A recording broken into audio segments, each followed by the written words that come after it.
But underneath the variation are consistencies, power and its abuse, vulnerability and its exploitation, systems that protect selectively, justice that arrives if at all with delays measured in years or decades.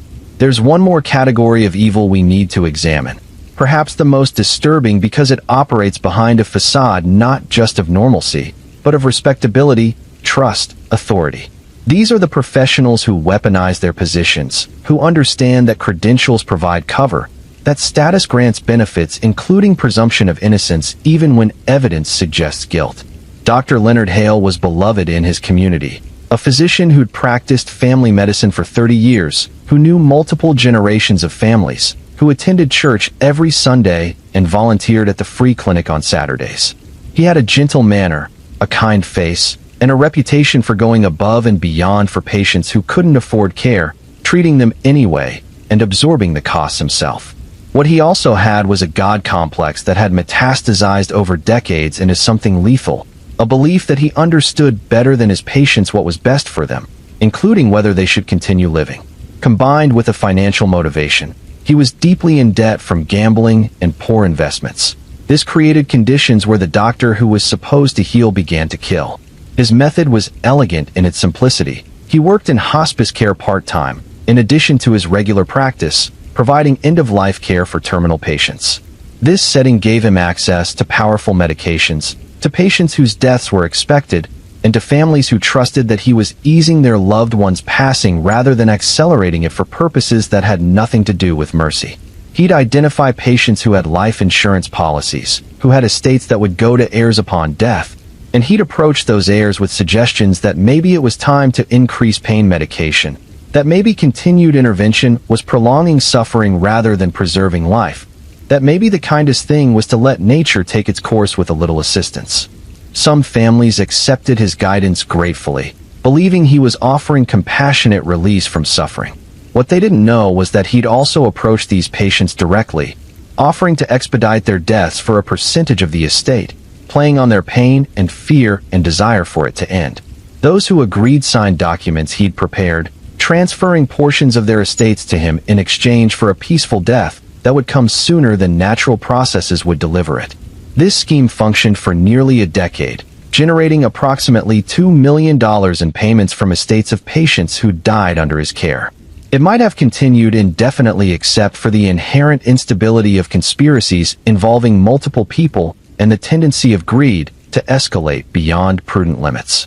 One of the heirs he'd approached, a daughter whose mother was in hospice with late-stage cancer, was disturbed by his suggestion that they could arrange an earlier death for financial benefit. She reported the conversation to hospice administrators, who initially dismissed it as a misunderstanding. Dr. Hale had a sterling reputation. Surely he'd been discussing palliative care options, not proposing euthanasia for profit. But the daughter persisted, and the administrators eventually agreed to review his cases. What they found was alarming. Patients under Dr. Hale's care died on average 18 days earlier than similar patients under other doctors' care. The gap was statistically significant, enough to warrant deeper investigation. Autopsies were ordered for recently deceased patients. Toxicology reports showed levels of medication inconsistent with prescribed doses, evidence of administration of drugs that hadn't been ordered, patterns suggesting intentional overdose rather than natural death, even in terminal patients. Financial audits revealed the money trail, payments from estates to Dr. Hale that hadn't been disclosed, that represented income he hadn't reported to the IRS, that had no legitimate explanation.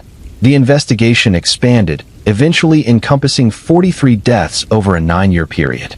Not all were murders. Some patients had died naturally under his care, but prosecutors identified at least 17 cases where evidence strongly suggested he'd actively killed patients, sometimes with their consent or family consent purchased through financial arrangements, sometimes without, simply choosing to end lives when it suited his needs. The arrest shocked the community. How could Dr. Hale, who delivered their babies and treated their flu and attended their weddings, be a murderer? The cognitive dissonance was profound, the gap between his public persona and his private actions too wide for many to accept. Some of his longtime patients defended him even after conviction, insisting there must be some mistake, that the evidence must have been misinterpreted, that a good man was being destroyed by an overzealous prosecution. But the evidence was overwhelming. Beyond the toxicology and financial records, investigators found notes in his private files, calculations about which patients would be worth more dead than alive, assessments of family members' likely responses to suggestions of hastened death. They found communications with other medical professionals who'd helped him, nurses who'd administered medications at his direction without questioning dosages that exceeded normal protocols, a pharmacist who'd filled prescriptions he knew were questionable in exchange for kickbacks. The trial revealed a conspiracy broader than one doctor, a network of complicity that had allowed him to operate with impunity for years. Some conspirators were motivated by money, sharing in the proceeds. Others were motivated by misplaced loyalty, unwilling to question someone they respected despite evidence that should have raised alarms. Still others were motivated by indifference, simply not caring enough about patients who were dying anyway to scrutinize a respected physician's orders. Dr. Leonard Hale was convicted on 17 counts of first-degree murder and numerous counts of fraud, conspiracy, and medical malpractice. He was sentenced to 17 consecutive life terms plus additional years for the financial crimes. His co-conspirators received sentences ranging from probation to 20 years, depending on their level of involvement and cooperation with investigators. The families of his victims faced an impossible situation. They'd trusted him with their loved ones' final days, had been grateful for his care, and now had to reconcile that gratitude with the knowledge that he'd murdered people they'd loved. Some families felt relief, believing their loved ones had been in pain and that hastened death had been a mercy even if the motivation was corrupt. Others felt betrayed and violated, robbed of final days or weeks with family members who might have had more time if not for Hale's intervention. The medical community struggled with the revelation that one of their own had so thoroughly violated every oath and principle the profession claimed to uphold. Medical boards revised oversight procedures, implemented new safeguards around end-of-life care, tried to prevent future Hales from exploiting the same vulnerabilities. But the fundamental challenge remained. Medicine requires trust, requires patients to accept vulnerability, requires families to believe that professionals recommending courses of action are doing so for the patient's benefit rather than their own. Dr. Hale had exploited that trust systematically, had understood that his position granted him presumption of good intent even when his actions suggested otherwise. He sits in prison now, his medical license revoked, his reputation destroyed, his remaining years destined to be spent in environments where his former status means nothing and his crimes make him a target for other inmates' judgment. He maintains that he was providing mercy, that his financial arrangements were separate from his medical decisions, that he never killed anyone who didn't want to die or whose family didn't agree it was time. This self-justification, this refusal to acknowledge the betrayal of trust and abuse of power, is perhaps the final insult to his victims. Even convicted, even imprisoned, he continues to frame himself as misunderstood rather than monstrous, as someone who made difficult choices in gray areas rather than someone who murdered for profit while hiding behind a physician's coat. The clinic where he'd volunteered closed permanently, unable to recover from the association with his crimes. The hospital where he'd practiced conducted reviews of all deaths that had occurred under his care over 30 years, trying to determine if the identified murders were comprehensive or if there had been others earlier in his career that predated the financial motivation, that might have been driven purely by his God complex rather than greed. They found some questionable cases, but nothing provable, deaths that might have been hastened but that occurred too long ago for reliable investigation. The families of those patients were left with doubt rather than certainty, with the terrible question of whether their loved ones had died naturally or had been early victims of a predator who'd later refined his methods. Dr. Hale's case became the example used when discussing how professional status can shield criminal behavior, how trust can be weaponized, how the same credentials that grant power to heal can grant power to harm. Medical students study it, learning about the importance of ethics not just as abstract principles, but as necessary guardrails against the temptations that come with authority over life and death.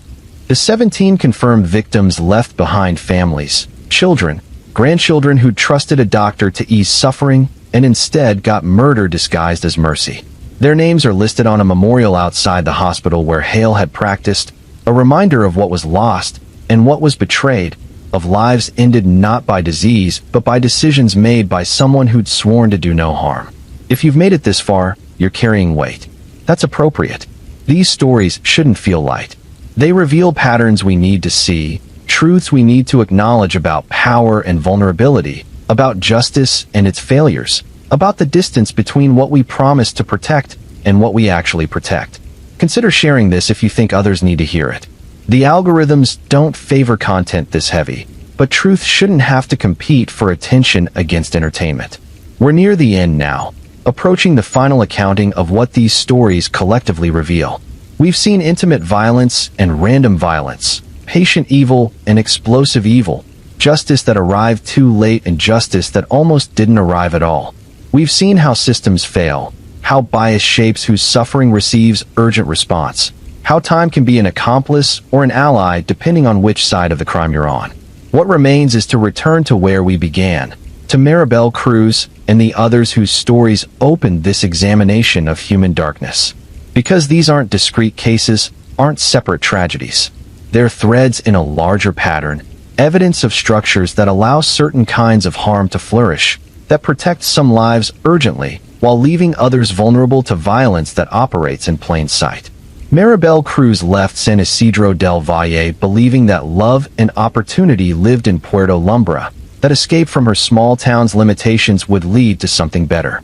What she found instead was a different kind of trap, isolation dressed up as partnership, control disguised as concern, violence that started small and escalated according to logic she couldn't predict or prevent. The warning signs were there for anyone trained to see them. The progressive isolation, the increasing control, the shift from partnership to possession. Her neighbors heard them. Her co-workers noticed her withdrawal. Her mother sensed something wrong in those final phone calls. But the system waited for perfect evidence before acting, treated domestic situation as private matter, accepted Adrian's assurances that everything was fine even as Maribel was disappearing into an existence that would end with her body hidden at a construction site. Her unborn child, 8 months from birth, never got counted as a separate victim in ways that acknowledged it as an individual loss. The legal system tallied it as part of Maribel's murder, a detail in the larger tragedy. And while this makes sense from certain procedural perspectives, it also erases a life that had been growing toward existence, a future that should have included first breaths and first steps, and all the accumulated moments that make up a human life. Justice arrived for Maribel, eventually, in the form of Adrian's conviction and imprisonment. But that justice was remedial, responding to tragedy rather than preventing it, punishing harm already done rather than intervening when intervention might have saved her. The delay between her death and his arrest gave him time to construct alibis, dispose of evidence, perform the role of worried husband while her family suffered uncertainty that would eventually calcify into confirmed loss. Hannah Blake waited 23 years for justice, buried beneath a swing set while her mother died not knowing what had happened, while Ryan Cole built a life in another state and congratulated himself on having successfully hidden his crime. The podcast that eventually broke her case open represented both the power and the limitation of new media. It could revive cold cases, generate new leads, apply modern technology to old evidence, but it couldn't prevent those cases from going cold in the first place, couldn't restore the years Hannah's family spent not knowing. Time had been Ryan Cole's accomplice, erasing some evidence, fading some memories, creating enough distance between crime and consequence that prosecution became difficult. But time had also preserved enough. A burial site, skeletal remains, witnesses whose memories could be triggered by careful reconstruction, that eventually the silence broke and truth emerged, late but not too late to matter. The survivors of Darius Blackwell's van, the woman whose distress the traffic cop recognized, represented the luck that not all potential victims have. She lived because an officer trusted his instincts, because she was able to signal even while terrified, because intervention arrived before Blackwell could complete whatever he'd planned. The 15 women he'd successfully killed hadn't been so lucky, their disappearances treated as less urgent because of who they were and how they lived, because systems had learned to look away from certain kinds of victims. The families of those 15 women fought for recognition, not just of their individual losses, but of the systemic failure that had made those losses possible. Missing white woman syndrome wasn't a conspiracy or conscious policy, but an accumulated pattern of bias, assumptions about whose absence constituted emergency and whose constituted expected behavior. Changing this required more than acknowledging the problem. It required ongoing work to examine and counter bias at every level of investigation and media coverage. Lena Moore and Evan Holt survived Dale Pritchard's basement, but carry trauma that will affect the rest of their lives. They did everything right, filed emergency calls, tried to signal distress, took the opportunity to run when it presented itself. But they also learned that doing everything right doesn't guarantee safety, that predators are skilled at identifying and exploiting vulnerability, that systems designed to respond to emergencies can fail catastrophically when operators dismiss genuine calls as pranks or mistakes. The policy changes bearing their names will save future lives, will prevent other 911 calls from being dismissed without proper follow-up. These changes matter, represent tangible improvement in how emergencies are handled. But they're reactive rather than proactive, written in the blood of people who shouldn't have had to suffer to teach lessons the system should have already learned. Elaine Porter's children lost their mother to a father who decided that solving his financial problems through murder was preferable to facing consequences of his own poor choices. They watched him save them from the fire he'd set, experienced the cognitive dissonance of being rescued by the same person who'd killed their mother. That psychological complexity will shape their entire lives, their understanding of love and safety and trust permanently altered by betrayal at the most fundamental level. The life insurance money that Marcus Porter had killed for ended up in a trust fund for the children he'd orphaned. Poetic justice perhaps, but cold comfort for kids navigating adolescence without the mother who should have been there to guide them. The house where it happened got renovated and resold, new families moving in unaware or perhaps uncomfortably aware of its history, choosing to believe that fresh paint and new fixtures can erase what happened within walls that witnessed death disguised as accident. Noel Grant's murder by Derek Moss represented the kind of randomness that makes safety feel impossible. She'd been careful, aware, following all the advice about how to protect yourself in a world where danger to young women is statistically significant. But Moss had selected her through processes that had nothing to do with her choices or behavior, had targeted her because she was there, because she was vulnerable in that moment, because his compulsions overrode any consideration of her humanity or right to exist. The trial's focus on his mental health, while legally relevant, felt to Noel's family like it eclipsed acknowledgement of what had been lost. She'd been reduced to victim in a case about whether her killer could be held responsible, her life compressed into testimony about her final hours, her potential discussed only as something stolen rather than something valuable independent of how it ended. The Mercer brothers, Caleb and Jonah, demonstrated how family violence operates according to its own logic, how childhood rivalries and parental favoritism can create resentments that fester for decades, waiting for the right catalyst to explode into lethal action. The swing set that marked Jonah's burial site symbolized the twisted poetry of using childhood landmarks to hide adult crimes, of innocence and violence occupying the same physical space separated only by a few feet of dirt. Their mother Diane survived losing both sons, but only in the technical sense that her heart continued beating.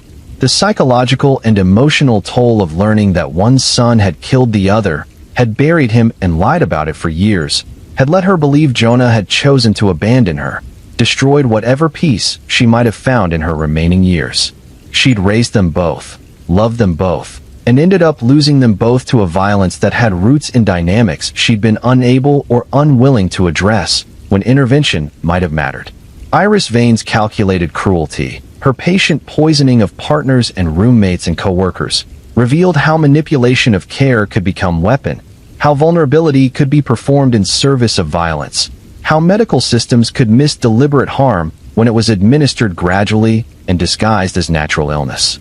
Her victims had trusted her, had believed her tears and concern, and had paid for that trust with suffering and in some cases death. The challenge she represented for prosecution was evidentiary, proving deliberate harm when symptoms mimicked natural causes, connecting deaths separated by years and geography, demonstrating pattern when each individual incident could be explained away as coincidence.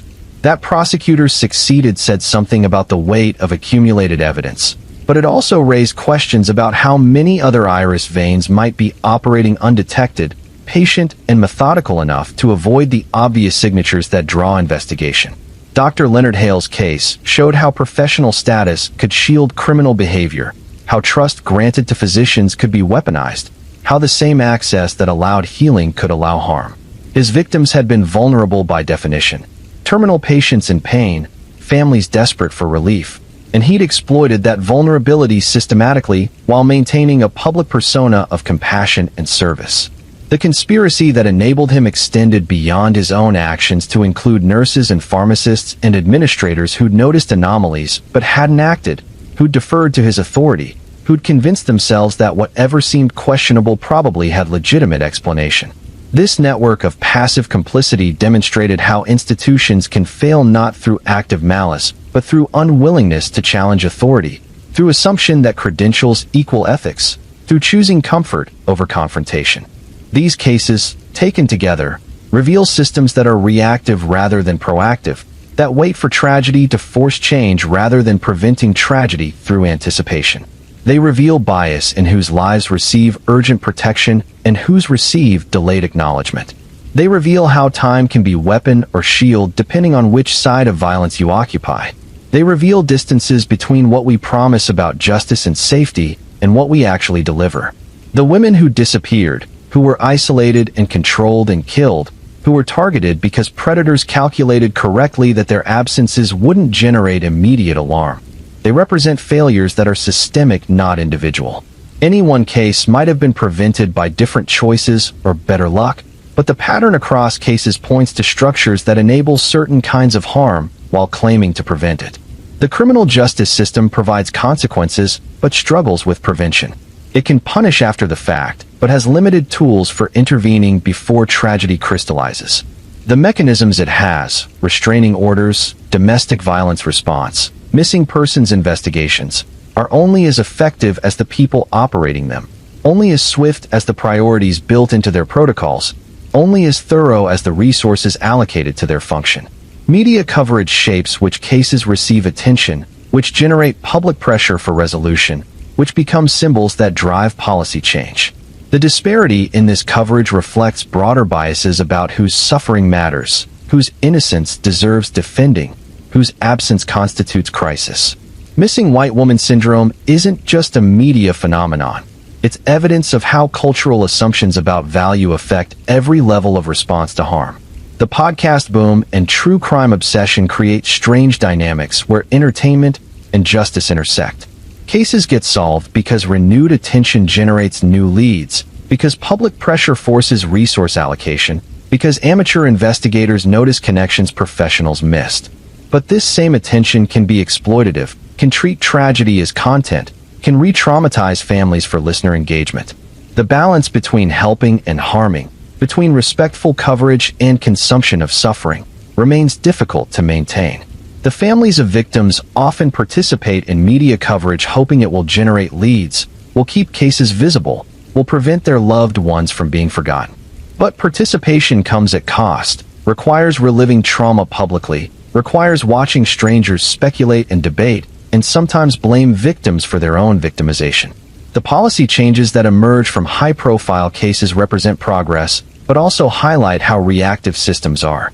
We name laws and protocols after victims. Lena and Evans 911 reforms. Various missing persons databases named for specific cases.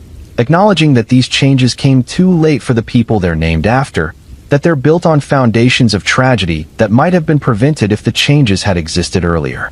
This reactive pattern means that justice and safety are always playing catch-up, always responding to the latest horror, always implementing solutions to problems that have already extracted their costs.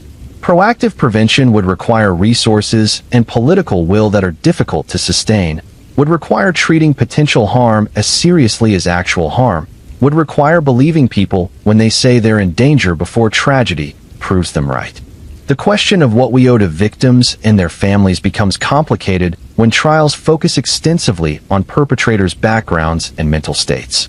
Understanding why someone committed harm serves important purposes, preventing future harm, identifying patterns, addressing root causes. But this understanding can feel to victims like excuse-making, like society is more interested in sympathizing with perpetrators than acknowledging suffering of those they harmed. The balance between understanding and accountability, between addressing mental health and enforcing consequences, between compassion and justice, has no perfect resolution. Cases are adjudicated individually, and outcomes depend on specific circumstances and evidence, and the particular humans, judges, jurors, attorneys, making decisions in each instance. What remains consistent is that victims and their families rarely feel that justice, even when achieved, is adequate to their loss. Conviction doesn't resurrect the dead or erase trauma. Imprisonment removes perpetrators from society, but doesn't repair what they broke. Apologies, when offered, come too late to prevent harm. The most complete legal victory still leaves families navigating absence that will never be filled, carrying grief that will never fully resolve. The children who lose parents to violence, whether as direct victims or as perpetrators imprisoned for their crimes, face particularly complex trauma. They navigate development while processing loss, cope with stigma attached to their circumstances, build identities around voids where guidance should have been. Support systems for these children are often inadequate, underfunded, overwhelmed by need that exceeds capacity. The communities where these crimes occur struggle with their own processing. Small towns that thought they knew everyone discover that knowing and understanding are different things. Urban neighborhoods already dealing with resource scarcity and systemic marginalization add new traumas to existing burdens. The collective impact of violence ripples outward in ways difficult to measure but impossible to ignore. Some communities memorialize victims, create scholarships or foundations or public art that keeps memory active. These efforts serve important functions, honoring the dead, supporting the living, creating meaning from meaninglessness. But they're also reminders of absence, markers of what should not have been necessary, tributes built on foundations of preventable tragedy. Other communities try to forget, to move on, to restore normalcy that violence interrupted. This impulse is understandable. People need to function, need to believe their world is safe enough to navigate. But it creates tension with families for whom forgetting is impossible, for whom every day contains reminders of who's missing. The survivors who carry physical and psychological scars from violence they experienced face lifelong challenges. PTSD doesn't resolve on convenient timelines. Trust, once shattered, is difficult to rebuild.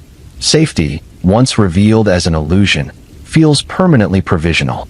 These survivors navigate a world that expects them to heal, to recover, to eventually be okay, without adequate acknowledgement that some wounds don't close, some experiences can't be integrated, some traumas resist every therapeutic intervention.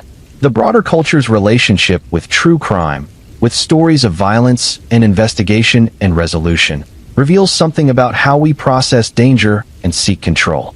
We consume these stories partly to understand, partly to feel temporarily safe through distance, partly to reassure ourselves that justice functions, even if slowly. But consumption as entertainment creates uncomfortable dynamics, where real suffering becomes content, where tragedy is commodified, where the worst moments of people's lives are consumed by strangers as leisure activity.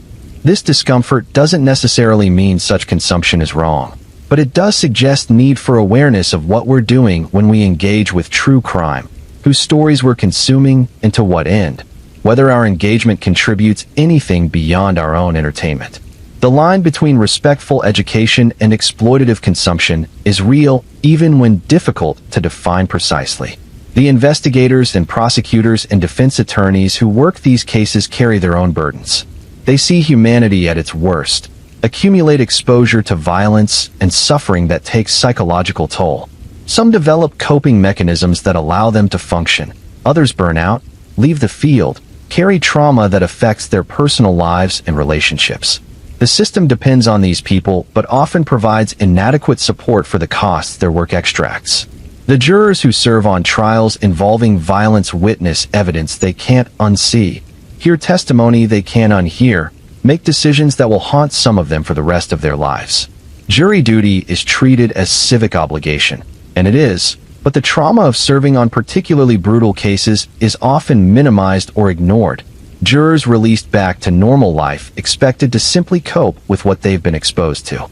The journalists who cover these cases, the crime scene technicians who process evidence, the medical examiners who determine cause of death, the therapists who treat survivors and families. All these roles involve regular exposure to the aftermath of violence, require sustained engagement with material that most people encounter rarely if at all. The cumulative effect creates occupational hazard that is recognized but not adequately addressed. The systems we've built to respond to crime are imperfect, under-resourced, biased in ways both conscious and unconscious. They fail some people catastrophically while serving others adequately. They evolve in response to tragedy rather than in anticipation of it. They depend on humans making judgment calls in situations where perfect information is unavailable and consequences of error are severe. Recognizing these limitations doesn't mean abandoning hope for justice or safety. It means being realistic about what systems can deliver, being vigilant about how bias affects their operation, being committed to ongoing improvement even while acknowledging that improvement is slow and incomplete and often comes too late for those who needed it most. The stories we've examined here are real, represent real people whose lives ended or were permanently altered by violence that might have been prevented. They deserve to be remembered as more than cases, more than examples, more than content for consumption. They were individuals with futures that should have unfolded, with families who loved them, with potential that was stolen rather than fulfilled. Maribel Cruz should be alive, raising a child who'd be in elementary school now, perhaps having more children, building a life in Puerto Lumbra or back in San Isidro or somewhere else entirely. Her choices were taken from her by someone who'd convinced himself that his needs superseded her right to exist. Her family carries absence that will never be filled, guilt about whether they could have done more, anger about systems that waited too long to act. Hannah Blake should be 43, should have experienced decades of life she was denied, should have been able to choose her own path rather than having it terminated by someone who decided her refusal to conform to his desires meant she deserved to die. Her mother should have lived to see her found, to attend the trial, to witness some form of justice rather than dying while still searching, still hoping, still not knowing. Noelle Grant should have graduated college, gone to medical school, become the doctor she'd planned to be, treated patients and saved lives, and built a career. Instead, she's a name on a scholarship, a case studied in criminal justice classes, a reminder that doing everything right doesn't guarantee safety when someone else decides to do everything wrong. Lena Moore and Evan Holt survived, but live with trauma that affects every aspect of their lives. They were young and in love and experiencing normal life when violence invaded and redefined their existence. The hours they spent in that basement will affect the decades they have remaining, coloring relationships and choices and their fundamental sense of whether the world is safe enough to trust. Elaine Porter's children navigate adolescence and will navigate adulthood without their mother, knowing their father killed her, carrying psychological complexity that therapy can help with but can't fully resolve. Their lives are shaped by absence and betrayal at the most foundational level, by loss that was preventable if someone had intervened when warning signs appeared. The 15 women Darius Blackwell killed, whose names and faces were cataloged in his trial, who'd been dismissed as less urgent when they disappeared because of who they were and how they lived, deserved the same immediate response that would have been mobilized for different victims. The disparity in how their disappearances were treated reveals biases that persist, that require ongoing work to address, that continue to affect whose safety is prioritized. The patient's Dr. Leonard Hale murdered in the guise of providing care, who trusted him because he was a doctor and trust is necessary for medicine to function, had their final days stolen by someone who'd sworn to do no harm. Their families were betrayed twice, once by his murders, again by the trust they'd extended that he'd manipulated to facilitate those murders. Jonah Mercer died in a fight with his brother, buried in ground where they'd played as children, hidden for years while his mother suffered not knowing. The brotherly relationship that should have been source of support and connection became source of violence and concealment, family ties twisted into weapons. Caleb Mercer lives in prison with knowledge of what he did, with understanding that a moment of rage destroyed 2 lives, his brother's and his own, and devastated his mother. Whether he's capable of genuine remorse or just regret about consequences is question he'll spend his remaining years navigating. Iris Vane sits in prison maintaining innocence, performing the same fragility that once generated protective responses, but now just reveals manipulation that no longer works. Her victims, those who survived and those who didn't, trusted her in intimate ways, believed her tears and concern were genuine, paid for that trust with suffering she'd calculated and inflicted deliberately. Adrienne Valles, Marcus Porter, Derek Moss, Dale Pritchard, Ryan Cole, Darius Blackwell, Dr. Leonard Hale, all serving sentences meant to ensure they never have opportunity to harm again. Their imprisonments represent justice in the punitive sense, society's determination that certain behaviors merit permanent removal from community, that some people have demonstrated they can't safely coexist with others. Whether prison achieves rehabilitation or just warehouses dangerous people is debate beyond scope of this examination. What's clear is that their victims remain affected regardless of where perpetrators are, that consequences of their actions extend far beyond their own imprisonments, that harm done can't be undone by any sentence however long or severe. The families of victims often report feeling that even maximum sentences feel inadequate, that no amount of imprisonment balances the scales or compensates for loss. They're right. Justice in punitive sense can prevent future harm and can satisfy societal need for accountability, but it can't resurrect the dead or heal the traumatized or restore what was taken. Some families find meaning through advocacy, channeling grief into work that might prevent others from experiencing similar loss. They lobby for policy changes, speak at conferences, share their stories in hopes that someone somewhere will recognize warning signs in time to act. This work is exhausting and often frustrating, but it provides sense of purpose when purpose feels impossible to find. Other families withdraw, unable to sustain public engagement with their trauma, needing privacy and distance to navigate grief without having to explain or perform it for others' benefit. Both responses are valid. Both represent reasonable ways of coping with unreasonable circumstances.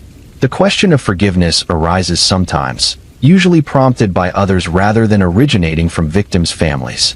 There's cultural pressure to forgive, to achieve closure through letting go of anger, to demonstrate spiritual growth by offering grace to those who've caused harm. But this pressure often ignores the reality that forgiveness isn't always possible or appropriate, that anger can be justified and enduring, that closure is myth when loss is permanent. Some families do forgive, finding peace through releasing resentment that was consuming them. Others maintain anger that feels righteous and necessary, that honors their loved ones by refusing to minimize what was done to them. Both paths are legitimate, and external judgment about which is correct generally reflects observers' discomfort more than families' needs.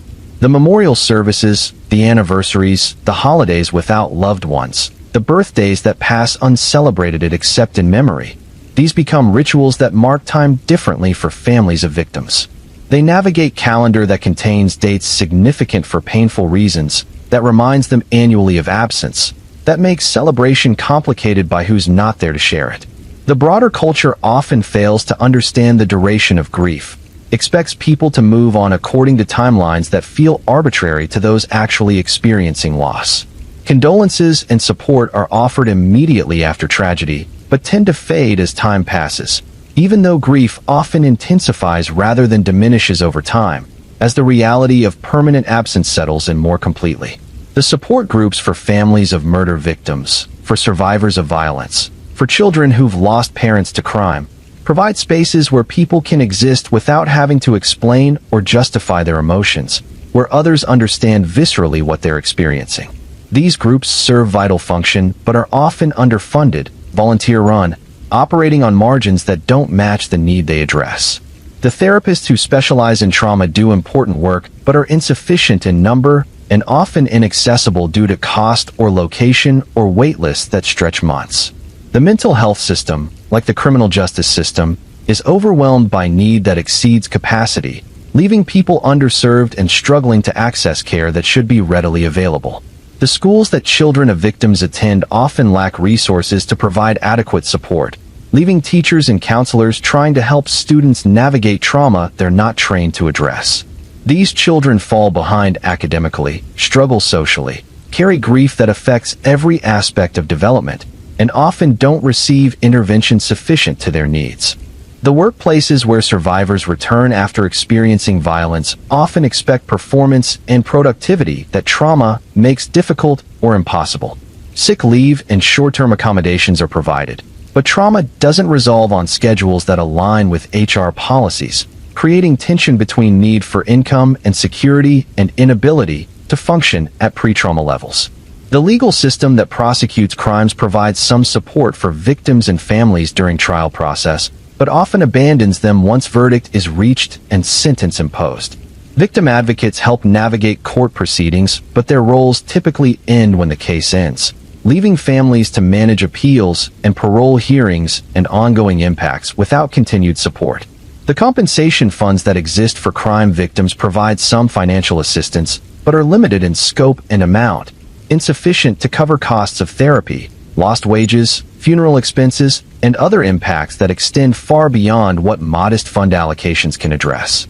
The immigration system creates particular vulnerabilities for victims and witnesses, where reporting crime might trigger deportation, where status depends on relationships that might be abusive, where fear of authorities prevents seeking help. Maribel Cruz's status was tied to her marriage, creating barrier to leaving that might have contributed to her isolation and death. The economic realities of poverty create vulnerabilities that predators exploit, where survival needs override safety concerns, where sex work or drug involvement stem from desperation rather than choice, where women like those Blackwell targeted have limited options and even more limited protections. The cultural narratives about perfect victims and deserving victims affect whose suffering generates outrage and whose generates dismissal, whose behavior before victimization is scrutinized for evidence of culpability, and whose is accepted as irrelevant to whether they deserved harm. These interconnected systems, criminal justice, mental health, education, employment, immigration, economic, all affect vulnerability to violence in response to its aftermath. Improving one system without addressing others leaves gaps that people fall through, maintains vulnerabilities that allow violence to persist even when particular perpetrators are caught and punished. The work of prevention requires addressing root causes: poverty that creates desperation, substance abuse that stems from untreated trauma and lack of opportunity, mental illness that goes undiagnosed and untreated, power imbalances that allow some people to exploit others, cultural narratives that normalize certain kinds of harm. This work is difficult and expensive and requires sustained commitment over generations, which makes it politically challenging in systems that operate on election cycles and favor interventions with immediate visible results. But without this foundational work, we're left with systems that respond to violence after the fact rather than preventing it before it occurs. The cases examined here, the lives lost and damaged, represent failures of prevention as much as they represent individual acts of evil. Some violence is truly random, impossible to predict or prevent. But much violence follows patterns, escalates from warning signs, occurs in contexts where intervention was possible if someone had recognized need and had tools to respond effectively. The neighbor who heard fights and didn't call police, the friend who noticed bruises and didn't push harder, the family member who sensed something wrong but didn't want to intrude, the coworker who saw warning signs but assumed someone else would handle it. These are not villains, but people navigating complex situations where right action isn't always clear and consequences of intervention can be severe. We need better frameworks for recognizing abuse, better training in how to respond, better systems for supporting people who do speak up, better protections for those who need to leave dangerous situations. We need to close gaps between recognizing harm and having means to address it, between wanting to help and knowing how to help effectively. We need to fund mental health services adequately, make them accessible without stigma, train professionals to recognize and address trauma, provide long-term support rather than short-term crisis intervention. We need to address poverty and inequality, create economic security that reduces desperation, provide options that don't force people to choose between survival and safety. We need to examine bias at every level of institutions, in who gets protected and who gets dismissed, in whose disappearance generates helicopters and whose generates filed reports, in which cases receive resources and which receive excuses. We need to measure outcomes not just by conviction rates, but by prevention rates, by lives saved rather than just crimes solved. We need to support families of victims over long term, recognize that their needs don't end when trials end, provide resources for therapy and education and basic living expenses when trauma prevents normal functioning. We need to support survivors with understanding that recovery isn't linear, that trauma affects people differently, that compassion requires patience with processes that don't follow predicted timelines.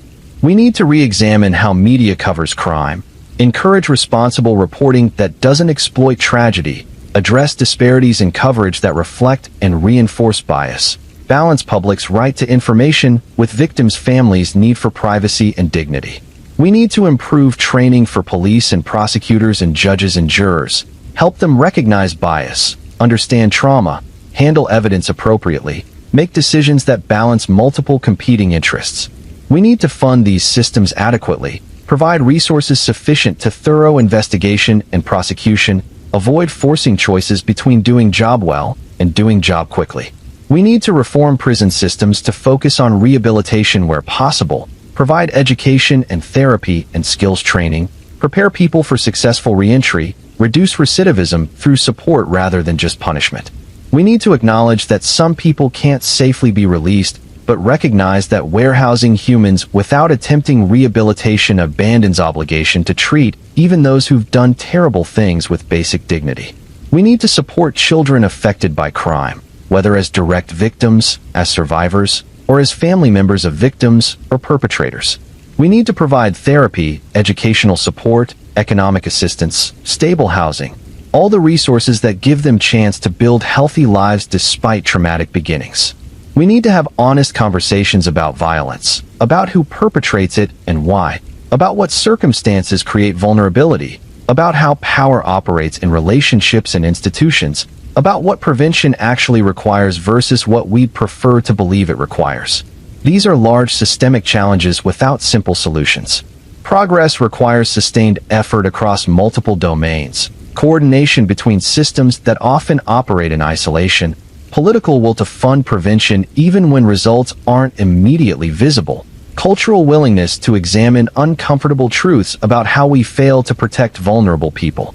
But the alternative to doing this work is accepting current levels of violence as inevitable, accepting that some people will continue to die preventably, accepting that families will continue to suffer losses that better systems might have prevented. That acceptance is intolerable if we take seriously the idea that all lives have equal value, that safety is right rather than privilege, that justice means more than punishment after harm has occurred. The stories here represent real losses, real people, real families still navigating absence.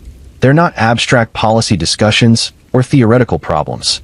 They're evidence of what happens when systems fail, when bias determines whose life matters urgently, when prevention is underfunded and reactive responses are inadequate. Maribel Cruz, Hannah Blake, Noel Grant, Elaine Porter, and all the others. Their names deserve to be remembered not just as victims, but as people whose lives had value independent of how they ended, who deserve protection they didn't receive, who should be alive and aren't because somewhere along the chain of decisions and institutions and individual actions, prevention failed. Their families deserve acknowledgement of their losses, support in their ongoing grief, commitment to changes that might prevent others from experiencing similar tragedies. Their stories deserve to be told not as entertainment, but as evidence, not as content, but as testimony, not as cases, but as calls to action. The patterns these stories reveal about power and vulnerability, about who gets protected and who gets dismissed, about how bias and resource limitations and systemic failures combine to create conditions where violence flourishes. These patterns demand response beyond individual convictions, beyond policy tweaks, beyond performative concern that fades when media attention moves on. They demand sustained commitment to prevention, to addressing root causes, to building systems that protect all people equally, to creating society where safety isn't determined by race or class or immigration status, or whether your life fits preferred narratives about who deserves protection. This is hard work. It's expensive. It's politically challenging. It requires confronting uncomfortable truths about inequality and bias, and how we've structured our world to protect some lives more than others. It requires believing that change is possible even when current reality seems intractable. But the cost of not doing this work is measured in lives lost, in families destroyed, in children traumatized, in communities fractured, in potential unrealized. That cost is too high to accept as inevitable or acceptable, or just the price of living in complex society. The stories documented here represent that cost in human terms. Give faces and names to what prevention failure looks like. Make visible the consequences of delay and dismissal and systemic inadequacy. They should disturb you. They should make you angry. They should make you question what we're doing and whether we can do better. And they should motivate action, whether that's supporting organizations that serve victims' families, advocating for policy changes, examining your own biases and assumptions, speaking up when you see warning signs, contributing to work of prevention in whatever capacity you're able. Because these stories continue. Somewhere right now, someone is being isolated by partner claiming to love them. Somewhere a woman is being dismissed when she reports danger. Somewhere a child is disappearing and the response is delayed because of assumptions about who they are. Somewhere a predator is calculating that certain victims won't be missed urgently. Somewhere someone is planning violence while wearing mask of respectability. The next tragedy is forming right now in situations we could potentially interrupt if we recognized them and had tools to respond effectively. The next family is heading toward grief that might be prevented with different choices, better systems, more equitable resource allocation. We can't prevent all violence. Humans have capacity for harm that can't be eliminated completely. But we can prevent much of it, can reduce it significantly, can ensure that when it does occur our response is swift and effective and equitable. The question is whether we'll commit to the work required, whether we'll maintain focus when it's difficult and expensive and when results aren't immediate or dramatic. The question is whether we believe that all lives matter equally enough to build systems that reflect that belief. The victims whose stories are documented here can't be saved. Their losses are permanent. But their deaths can mean something if they motivate us to prevent similar tragedies. If they illuminate patterns that help us recognize and address danger earlier. If they inspire commitment to building a world where fewer people experience violence, and those who do receive response that's adequate to their need. This is what we owe them. Memory that leads to action, grief that transforms into determination, anger that channels into change. Not just thoughts and prayers. Not just temporary outrage, but sustained engagement with difficult work of prevention and response. Their families are still living with absence, still navigating holidays and anniversaries and ordinary moments made extraordinary by who's missing. They don't need our pity, but they do need our commitment to ensuring their loved ones didn't die for nothing, that lessons were learned, that changes were made, that others might be spared similar losses. This examination of cases spanning different circumstances and locations and types of violence reveals underlying commonalities: power abused, vulnerability exploited, systems failing, justice delayed, prevention underfunded. These commonalities point to solutions that are similarly common. Address power imbalances, protect vulnerable people, fix broken systems, accelerate justice, invest in prevention. The specifics of how to do this work vary by context and community and available resources. But the imperative is universal. We can do better than we're currently doing, and the cost of not doing better is paid in human lives and suffering that should be unacceptable.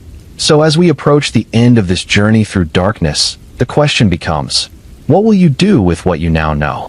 How will these stories affect your actions, your advocacy, your understanding of what justice requires? Will you examine your own assumptions about who deserves protection and urgent response? Will you speak up when you notice warning signs?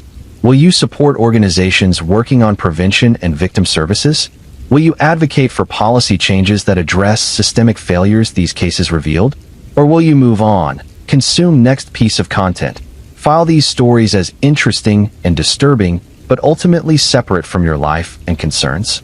The choice is yours, but understand that inaction is itself action, that silence is itself statement, that accepting things as they are rather than working for what they should be is choice with consequences measured in lives that could have been saved but weren't. These stories are heavy. They should be. Truth about human capacity for harm, about systemic failures that enable that harm, about lives lost preventably. These truths should weigh on us because they matter, because they represent real people who deserved better. But weight can be transformative if we let it be, if we channel it into action rather than letting it crush us into passive acceptance. The families carrying this weight daily, forever, transform their grief in various ways, some through advocacy, some through private commemoration, some through simply surviving day by day. We who encounter their stories secondhand have responsibility to honor that grief through something more than consumption, through engagement that contributes to preventing future tragedies, through acknowledgement that these aren't just stories, but testimonies to lives that mattered and losses that should prompt response. The systems we've examined, criminal justice, media, healthcare, social services, all require ongoing scrutiny and improvement. The biases we've identified, about whose lives matter urgently, whose suffering deserves immediate response, whose absence constitutes crisis, all require conscious effort to recognize and counter. The work of prevention, addressing poverty, funding mental health, supporting vulnerable populations, creating economic security, building communities where people look out for each other, all require resources and commitment that compete with other priorities, but that represent investment in human well-being with returns that are real, even if difficult to measure. None of this is easy. All of it is necessary. The path forward requires navigating complexity without using that complexity as excuse for inaction, acknowledging limitations while refusing to accept them as permanent, working within flawed systems while pushing for their improvement. It requires sustaining attention beyond immediate outrage, maintaining commitment when results aren't dramatic or immediate, believing that incremental progress matters even when it feels insufficient to the scale of problems we're addressing. It requires listening to victims' families about what they need, to survivors about what would help, to communities most affected by violence about what solutions make sense in their contexts. It requires resisting urge to impose solutions from outside without understanding circumstances from inside. It requires coalition building across different advocacy groups and affected communities, finding common cause while respecting different experiences and priorities, working together even when perfect agreement isn't possible. It requires political engagement, holding elected officials accountable for their commitments to safety and justice, advocating for funding and policy changes that reflect evidence about what works, voting for people and measures that prioritize prevention and equitable protection. It requires personal examination of our own consumption of true crime content, our own assumptions about victims and perpetrators, our own willingness to speak up when we notice warning signs, our own choices about what we support and what we challenge. It requires recognizing that we're all part of systems that either enable or prevent violence, that our individual choices aggregate into collective impact, that abdication of responsibility on personal level contributes to failures on systemic level. It requires hope despite evidence that might counsel despair, belief that change is possible despite history of how slowly it arrives, commitment to work that might not show results in our lifetimes, but that lays foundation for future progress. The victims documented here lived in times when systems we have now didn't exist yet, when awareness was lower, when resources were scarcer. Some improvements have been made since their deaths, policies changed, protocols implemented, awareness raised. Their losses contributed to those improvements, even though they came too late for them personally. Future improvements will similarly come too late for people dying now, people suffering now, families grieving now. That's the nature of reactive change, the tragedy of learning from catastrophe rather than preventing it. But that doesn't make the improvements meaningless, doesn't make the work unworthy, doesn't justify giving up on trying to do better. Every policy improved means some future person might be protected who wouldn't have been. Every bias confronted means some future victim might be taken seriously who wouldn't have been. Every resource allocated means some future family might get support they need to navigate tragedy with less additional trauma. These are real impacts even if we can't identify specific individuals who benefited, even if improvements are partial and incomplete, even if more work always remains to be done. Progress is real even when it's insufficient, valuable even when it's slow, worth pursuing even when it's difficult. The alternative, accepting current levels of violence and current inadequacy of responses to it, is morally untenable if we believe what we claim to believe about human dignity and equal worth and society's obligation to protect all its members. So the work continues, must continue, will continue as long as people are willing to engage with it despite discouragement and setbacks and the sheer exhausting difficulty of trying to change systems that resist change.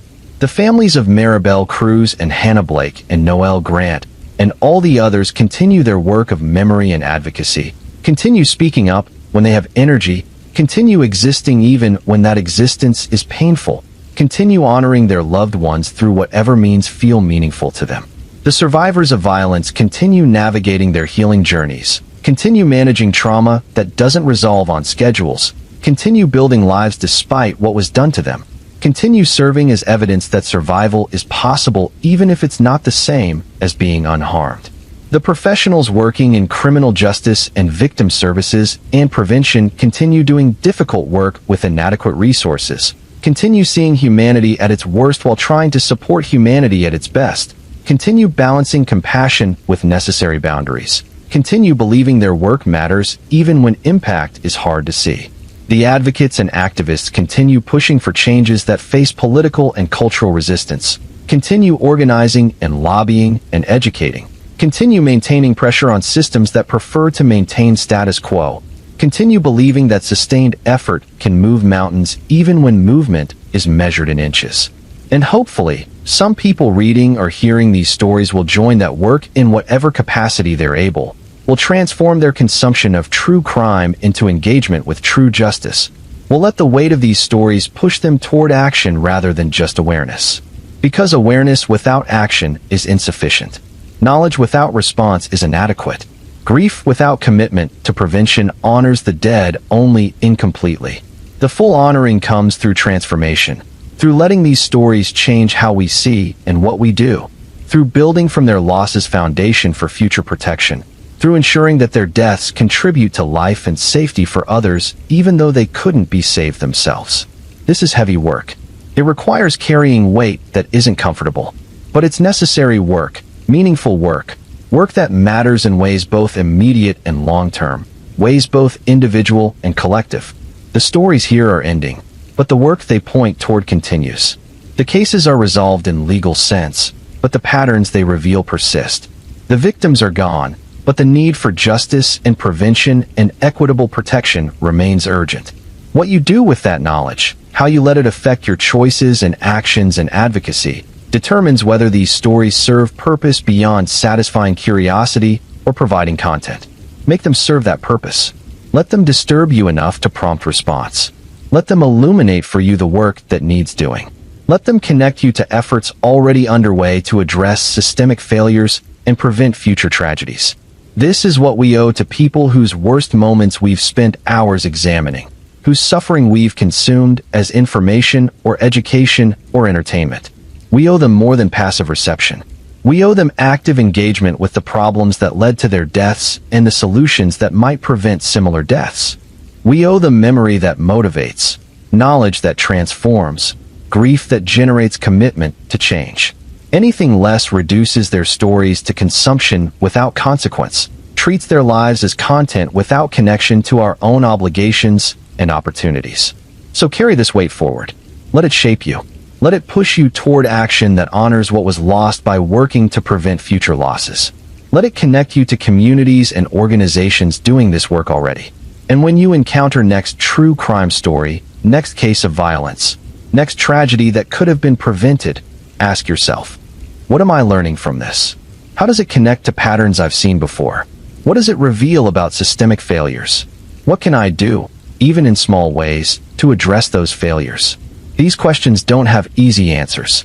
The work they point toward is difficult and ongoing and often frustrating. But it's necessary work, work that matters, work that saves lives and reduces suffering and builds toward a world where fewer people experience the tragedies documented here. That's the commitment these stories demand, the response they deserve, the way we transform consumption into contribution, awareness into action, grief into determination to do better. As we move toward the conclusion of this examination, it's important to acknowledge what these stories represent beyond their individual details. They're evidence of fractures in how we've organized society, how we've distributed safety and protection, how we've decided whose lives merit urgent intervention and whose merit delayed response, if any response at all. These fractures aren't accidental. They reflect choices made about resource allocation, priorities, who matters and who doesn't in the daily operations of systems ostensibly designed to protect everyone equally. They reflect biases both conscious and unconscious about race, class, gender, immigration status, lifestyle choices, all the factors that shouldn't affect whether someone receives protection but that demonstrably do. The work of addressing these fractures requires confronting truths that are uncomfortable, that implicate not just individual bad actors, but institutional structures and cultural assumptions that many people benefit from and are therefore invested in maintaining. It requires acknowledging that criminal justice system often protects property more urgently than people, that punishment is prioritized over prevention, that resources flow toward reactive responses rather than proactive intervention.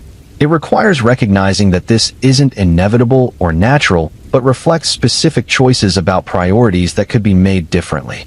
It requires understanding that domestic violence doesn't exist in isolation but connects to larger patterns of gender inequality, economic dependence, cultural narratives about relationships and family privacy, and what behavior is acceptable behind closed doors.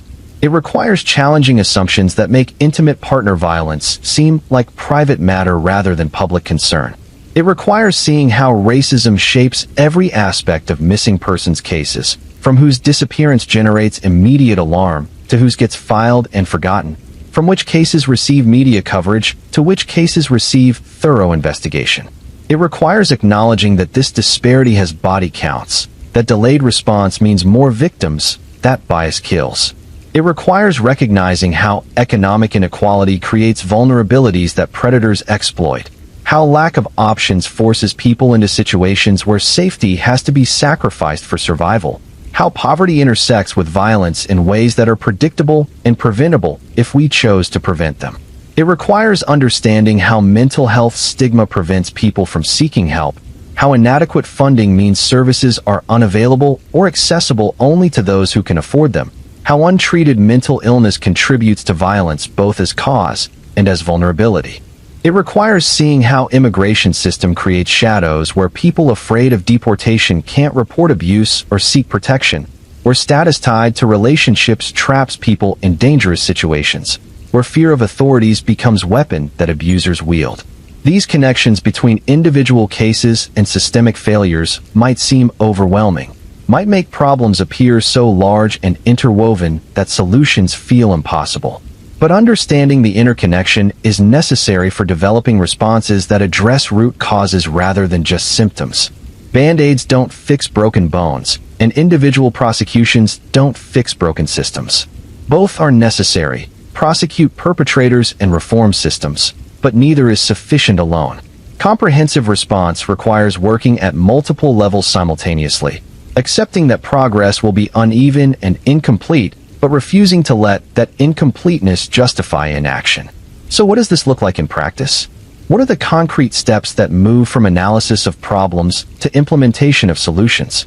At individual level, it means educating yourself about warning signs of domestic violence, about how to respond when you notice them, about resources available to people in danger. It means being willing to speak up even when it's uncomfortable, to check on neighbors when you hear concerning sounds, to take seriously when someone expresses fear or asks for help. It means examining your own biases about who deserves empathy and urgent response, consciously working to extend equal concern to people regardless of their race, class, immigration status, or life circumstances. It means recognizing that perfect victims don't exist, that people can be struggling with addiction or poverty or other issues and still deserve protection from violence.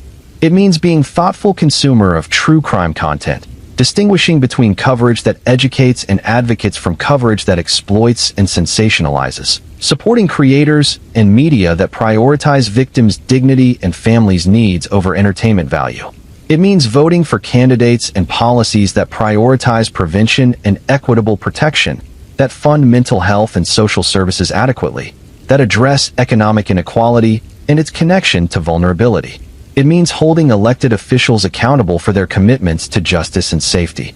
At community level, it means supporting organizations that serve domestic violence survivors, that provide legal assistance to immigrants, that offer mental health services to underserved populations, that work on violence prevention through youth programs and community building.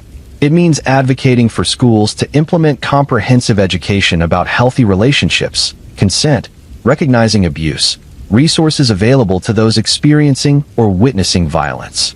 It means ensuring young people have accurate information and know where to turn for help. It means creating neighborhoods where people know each other, where isolation is less possible, where someone notices when neighbor stops appearing, or when child seems neglected, or when patterns suggest danger. It means rebuilding social fabric that has frayed in many communities, creating connections that make collective vigilance possible. It means pushing for police departments to receive training on domestic violence dynamics, implicit bias, trauma-informed interviewing, de-escalation techniques. It means advocating for community oversight of police to ensure accountability when response is inadequate or harmful. At systemic level, it means advocating for policy changes that address gaps and failures these cases revealed. This includes mandatory arrest policies in domestic violence situations that prevent police from treating these as mutual disputes or private matters, not warranting intervention. Improved protocols for missing persons investigations that ensure equitable response regardless of missing persons' demographics or background, that allocate resources based on evidence of danger rather than assumptions about worthiness. Funding for victim services that continues beyond court proceedings, that provides long-term support for therapy, housing, economic stability, recognizing that recovery from trauma extends far beyond trial timelines. Reform of how medical professionals are monitored and held accountable, closing gaps that allowed Dr. Leonard Hale and others to harm patients while maintaining facade of respectability and care. Investment in violence prevention programs that address root causes, that provide support before crisis, that create alternatives to situations where violence becomes option people consider. Changes to immigration policies that decouple status from specific relationships, that provide protections for victims and witnesses, that recognize how current system creates vulnerabilities that predators exploit. Adequate funding for mental health services, making them accessible without stigma or prohibitive cost, training professionals to recognize and address trauma, providing long-term support rather than just crisis intervention. Economic policies that address inequality and poverty, recognizing that economic security is prerequisite for safety in many situations, that lack of options forces people into vulnerable positions. Media guidelines that encourage equitable coverage of missing persons cases, that avoid sensationalizing some stories while ignoring others, that respect families' privacy and dignity while providing information public needs. Criminal justice reforms that prioritize rehabilitation over pure punishment where appropriate, that provide support for reentry, that address why current system has such high rates of recidivism. This is partial list, scratching surface of changes needed to address systemic failures these cases revealed. Comprehensive reform requires work across multiple domains simultaneously, coordination between systems that often operate in isolation, sustained commitment over years and decades. It's work that faces political resistance from those who benefit from status quo, from those who don't want to acknowledge biases or address their consequences, from those who prioritize other spending over investment in prevention and services. It's work that requires building coalitions across different advocacy groups and affected communities, finding common cause while respecting different experiences and priorities, maintaining pressure even when progress is slow and setbacks are frequent. It's work that demands both urgency and patience. Urgency because people are dying now, suffering now, needing help now. Patience because meaningful systemic change happens incrementally, requires persistence through frustration and disappointment. The families of victims documented here didn't ask to become advocates, didn't want their loved ones' deaths to become teaching moments or policy catalysts. They would trade every change achieved for having their family member back, for being able to reverse what happened, for living in a world where these tragedies never occurred. But since they can't have that, many channel their grief into work that honors their loved ones through trying to prevent others from experiencing similar loss. They speak at conferences, testify at hearings, share their stories despite pain of reliving them, all in hope that their suffering might contribute to preventing future suffering. Their work deserves support. Not just emotional support, though that matters, but practical support in form of showing up to hearings they organize, signing petitions they circulate, donating to organizations they recommend, sharing information they provide about needed changes. It deserves amplification, ensuring their voices reach decision-makers, that policymakers hear directly from people affected by current systems' failures, that reforms are informed by lived experience of those who've navigated these systems during worst moments of their lives. It deserves respect, acknowledging the courage it takes to transform private grief into public advocacy, recognizing that every time they speak about their losses, they're reopening wounds that never fully heal, honoring their commitment to preventing future tragedies even when doing so requires reliving their own. The professionals working in this space, the victim advocates, the prosecutors specializing in domestic violence and sex crimes, the therapists treating trauma survivors, the police officers who've received training and actually implement it, the judges who understand dynamics of abuse, they deserve support as well. They do difficult work with inadequate resources, see humanity at its worst regularly, carry secondary trauma from constant exposure to others' suffering. They need adequate funding for their programs, manageable caseloads that allow them to do their work well, training and supervision that helps them avoid burnout, acknowledgement that their work matters even when outcomes aren't always successful. They need backup from community, not just criticism when things go wrong. They need political support for the changes they know are needed from their frontline experience. They need public to understand complexity of what they're dealing with, to recognize that perfect responses aren't always possible given constraints they operate under. This doesn't mean excusing failures or accepting inadequate responses, but it does mean recognizing that improving systems requires providing resources and support for people working within them, not just demanding better outcomes without enabling conditions that make better outcomes possible.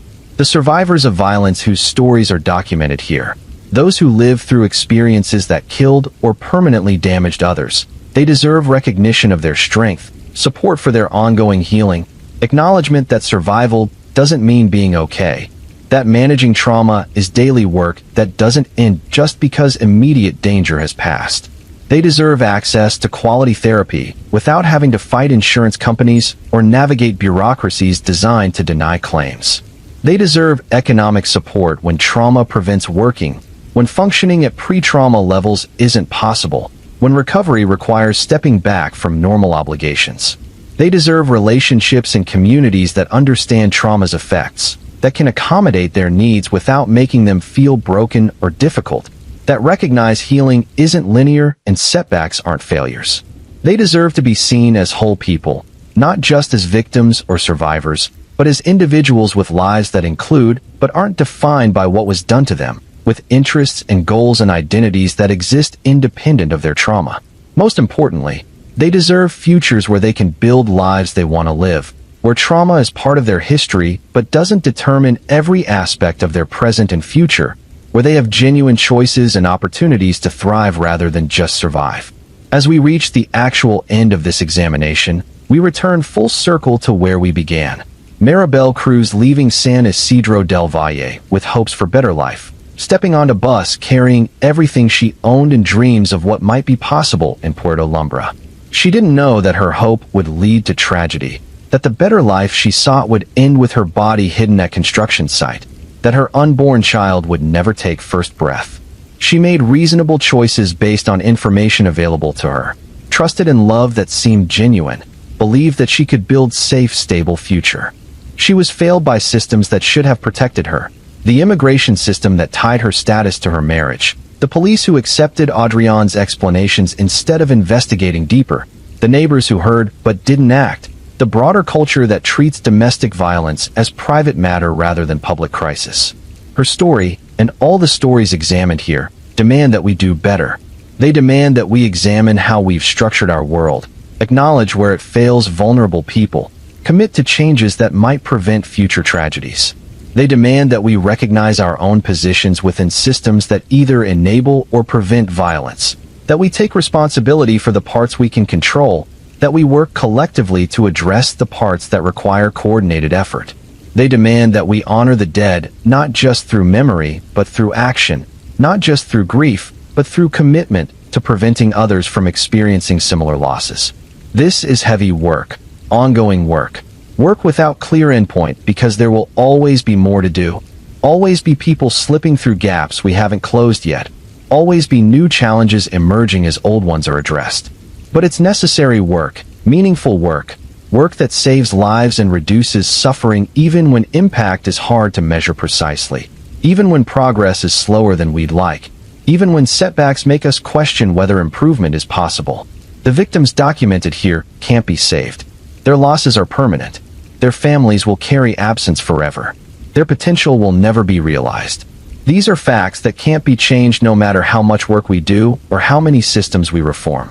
But their deaths can contribute to preventing future deaths if we let them, if we learn from what happened, if we address the failures that enabled tragedies to occur, if we build from their losses foundation for future protection. This is what justice requires. Not just punishment for perpetrators, but prevention of future harm. Not just accountability for what happened, but commitment to ensuring it happens less often.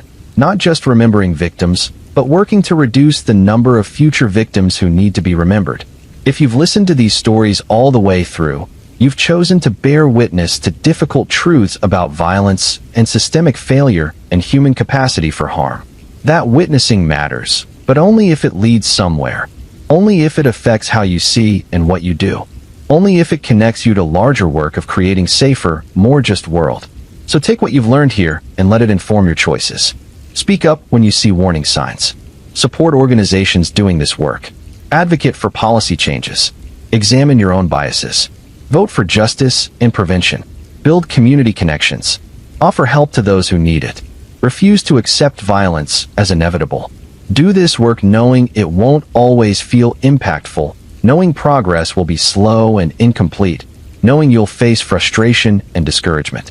Do it anyway, because the alternative, accepting things as they are, is untenable if you believe what you claim to believe about human dignity and equal worth. Do it in memory of Maribel Cruz and Hannah Blake and Noel Grant and Elaine Porter and the 15 women Darius Blackwell killed and all the others whose names you now know. Do it in solidarity with survivors still healing, families still grieving, communities still recovering. Do it because justice delayed is justice denied, because prevention requires action, because safety should be right not privilege, because all lives matter equally even when systems treat them unequally. Do it because these stories demand response, because knowledge creates responsibility, because bearing witness requires honoring what you've witnessed through more than just consumption. The work continues. It needs you. Not perfect version of you. Not you without limitations or constraints, but you with whatever capacity you have to contribute, whatever time and resources and energy you can offer. Some of you will do this work professionally, dedicating careers to victim services or criminal justice reform or violence prevention. Others will do it as volunteers, contributing time to organizations addressing these issues. Still others will do it through advocacy, using your voices to push for policy changes. All of it matters. All of it contributes. All of it represents choosing engagement over passivity, action over acceptance, hope over despair. So as these stories end, let the work they point toward begin or continue. Let them change you in ways that change the world, even incrementally, even imperfectly, even when impact is hard to see.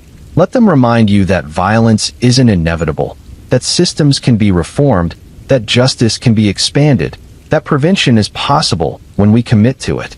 Let them connect you to communities and organizations already doing this work, to families advocating in memory of loved ones, to survivors sharing their stories to help others, to professionals dedicated to serving vulnerable populations. Let them inspire you to be part of solution rather than passive observer of problems, to add your voice and energy and resources to collective effort to create world where fewer people experience tragedies like those documented here. This is what these stories demand. Witness that leads to action, knowledge that generates commitment, grief that transforms into determination to prevent future grief. If you've made it to the end, thank you for bearing witness. Now take that witnessing and transform it into something beyond consumption. Make it matter through what you do next.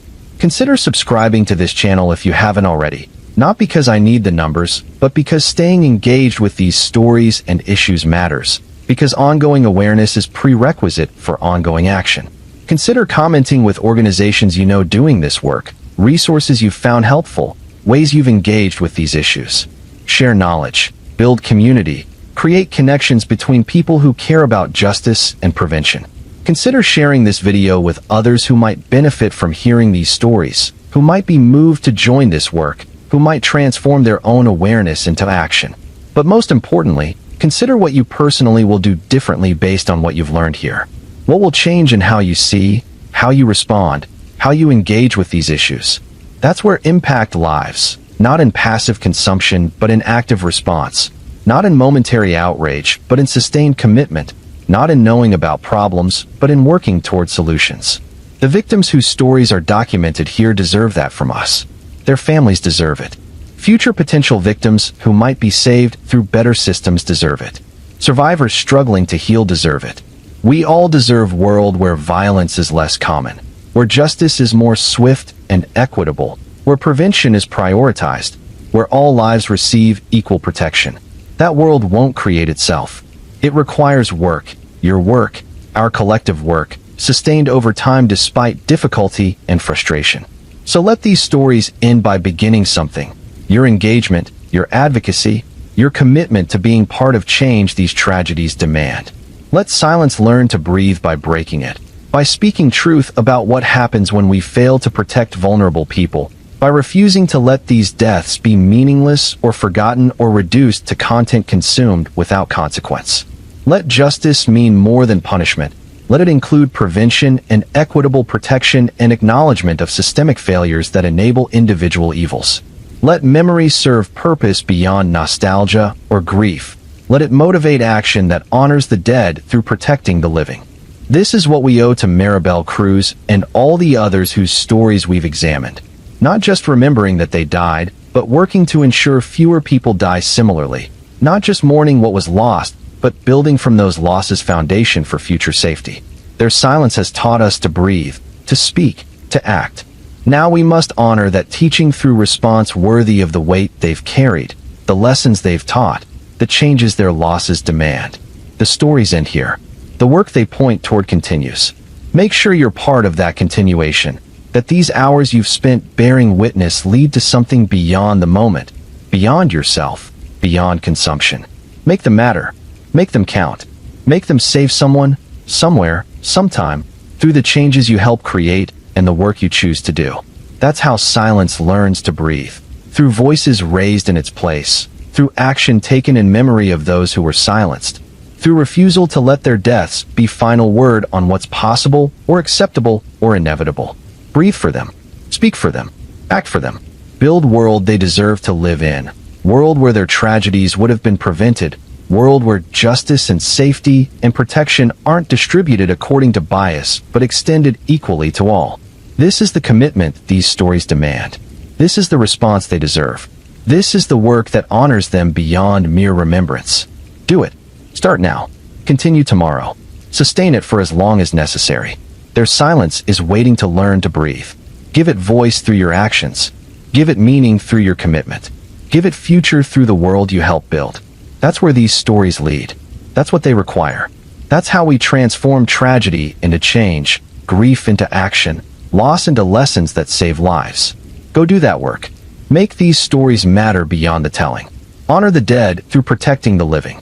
And when you encounter next story of violence, next case of systemic failure, next tragedy that could have been prevented, remember what you learned here and let it inform your response. Because these stories continue, these patterns persist, these failures repeat until we collectively commit to interrupting them, to building something better, to ensuring that justice and safety and protection become realities for everyone rather than privileges for some. That work starts with you. It continues with all of us. It matters more than we can measure, but less than we hope isn't enough to justify giving up. So don't give up. Keep working. Keep learning. Keep advocating. Keep building. The victims whose stories are documented here are counting on us to do better than the systems that failed them. Don't let them down. Make silence breathe through action. Make their deaths mean something through prevention. Make grief transform into change. This is what we owe them.